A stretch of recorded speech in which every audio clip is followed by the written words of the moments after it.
Profile scribing and panel moulding cutters for the router are now widely available, making it quick and easy to produce traditional framed and panelled doors to a professional standard. You'll need a powerful 1/2 inch capacity router with variable speed, a router table and the cutters. This door uses a standard cutter set consisting of a profile and scribe cutter and the panel raising cutter. Both the required edge profiles are produced with the single cutter by raising or lowering it in the table to use either the top or the bottom half. The profile scribing cutter is made up from several components, all of which are held on a precision arbor. As you assemble the cutter, make sure that the individual knives are positioned at 90 degrees to each other on the arbor. This minimises vibration and produces a more even cut. It's essential that your router has a fine height adjuster so you can match the profile and scribe cuts perfectly. Make sure the cutter is inserted into the collet up to the K-line to resist the high rotational forces involved, and always reduce the speed for very big cutters. The maximum speed is usually clearly marked on the cutter.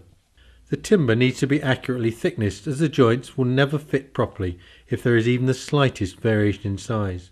As the setting up procedure is very much trial and error, always prepare a couple of spare pieces for test cuts. The machining process must be carried out with the router mounted in a table. It's not safe to use it handheld. Also, connect a suitable extractor to minimise the dust produced as you work. Start with the scribe joint on the rail ends, and for accuracy and safety, it's better to make up a jig for these rails. This also minimises end spelching as the cutter breaks through. The jig is just a 6mm MDF board with a piece of 50 by 25mm to act as a stop. A lever clamp ensures the work can't move as it's being machined. Make sure that the fences of the table are in line with the bearing on the cutter, using a steel rule to line it all through, and then for maximum support, close them up to within 2mm of the cutter. Set the height of the cutter to leave a minimum quirk on the moulding of at least 1.5mm. If it's less than this, the edge will be weak or will be lost when the job is sanded or painted. Clamp the rail to the guide jig face side up, making sure that both of them are tight up against the fence. Then, slowly push the whole assembly through the cutter in a smooth action that is not too slow or the cutter will burn the timber. Keep the edge of the jig in contact with the fence all the way through and cut right into the end of the stop to minimise any breakout. The resulting joint should be really clean.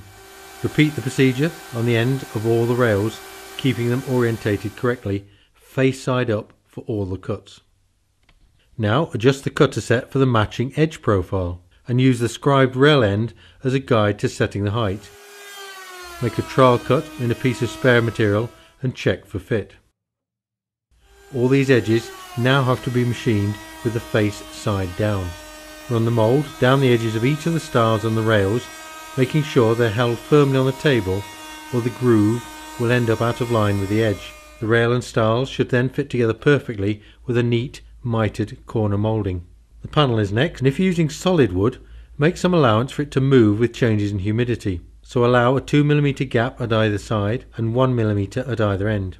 The panel raising cutters are large diameter, so revolve the cutter by hand before you switch on, just to make sure that there really is enough clearance, and check that the router speed is set correctly.